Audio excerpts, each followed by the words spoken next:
Hey, Bio2 students, we're going to continue on with notes. This is day 2. We're still talking about cell membranes, and we talked a little bit about how important they are and how Singer and Nicholson figured out that they were fluid mosaic, and there's lots of things in there. So if you look inside of a cell membrane and you got a powerful enough microscope, you're going to find two types of proteins I have listed on the screen. We have integral, which means they're right in the core of the membrane, embedded right inside of it.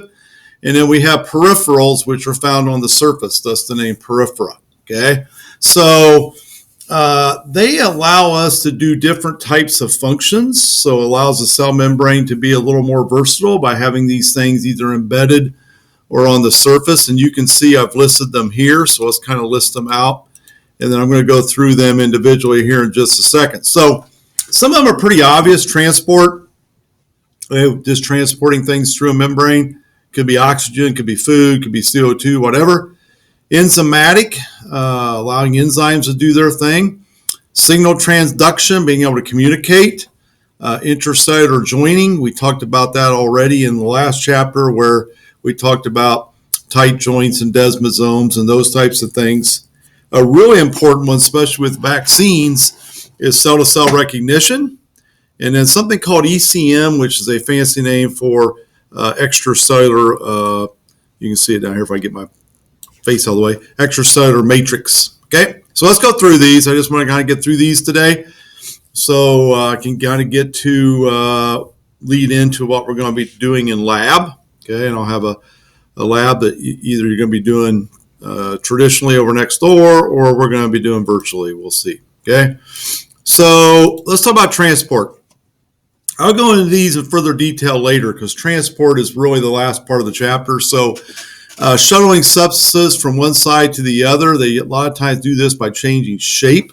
So these proteins can kind of change their configuration and allow certain size molecules to pass through. Remember, our cell membrane, we don't want it to be totally permeable. We don't want it to be impermeable. We want to be selective. This is one way we can select what comes through and what doesn't. All right. Enzymatic activity is proteins that are built right into the membrane, and they may be an enzyme with an active site, and that allows us to speed up metabolism and slow down. We'll talk more about that later too. Signal transduction, allowing like nerve cells to communicate or the body to communicate from cell to cell. Okay, hormones do a lot of that. This is the big one, cell-to-cell recognition. Your body is able to distinguish what's supposed to be there and what's not supposed to be there. We have these glycoproteins that are embedded in our cell membranes, and they have an identification tag that is unique to us. We have that identification tag dependent upon our DNA. Then when something foreign like a bacteria or virus comes in, then we know that the identification tag isn't correct and we attack and we kill it. Okay. This is how vaccines are working. So we're right in the thick of COVID-19 right now. Let's talk a little bit about how vaccines work, and I'll get on my soapbox for just a second. But vaccines are safe. I know that you'll have to decide if you need a vaccine or not. Your family will decide that. I just want to make sure you're educated about how they work because there's a lot of misconceptions. I know this is a shocker, but not everything on social media is factual. And there's a lot of stuff floating around about the COVID-19 vaccine. Here's the deal. What we do is we put a weakened or sometimes just a killed virus into the body or whatever we're targeting. And what that does is, and that cannot, let me say this again, you can see it right here, cannot make you sick. I know there's people out there that say I get a flu shot and I got sick right after that. Okay. That doesn't, it's not from the flu shot. Okay. I argue with staff members all the time about that.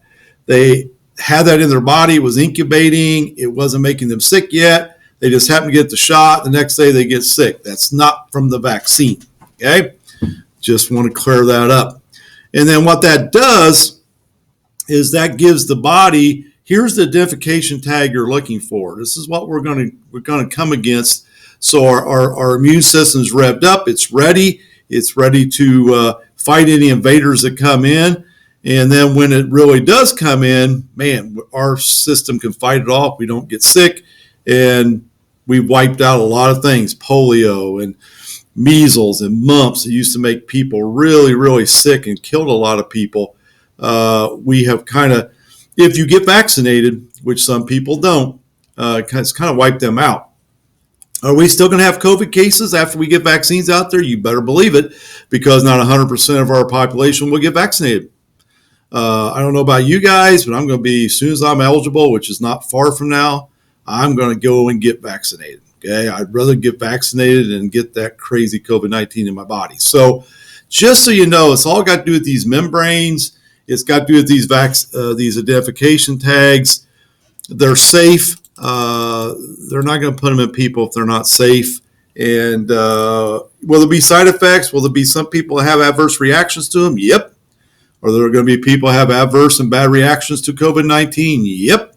So you got to decide, and my 88-year-old mother, my 84-year-old mother-in-law just got vaccinated, and I am really happy about that. All right. Okay. The other two are, we talked a little bit about intracellular jointing already with tight joints and desmosomes and gap and junctions. We talked about that. And we also talked about ECM.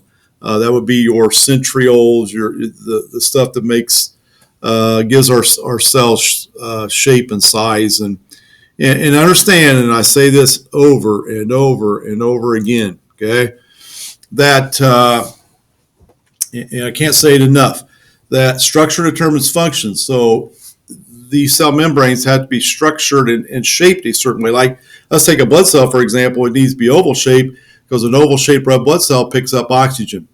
A sickle cell shaped one, a deformed one, that people have sickle cell anemia, it doesn't pick up oxygen, and they'll eventually die from that disease. So shape and size and ECM attachment or skeleton is very, very important. All right. Okay, we're just going to stop there. Just short notes today. We're going to do a little bit of a lab that I want you to do, and like I said, either virtually or here at school, and then we'll kind of lead us into this next part of notes, which is membrane traffic. All right. Hey, have a good day, and we'll see you later. See you. Bye.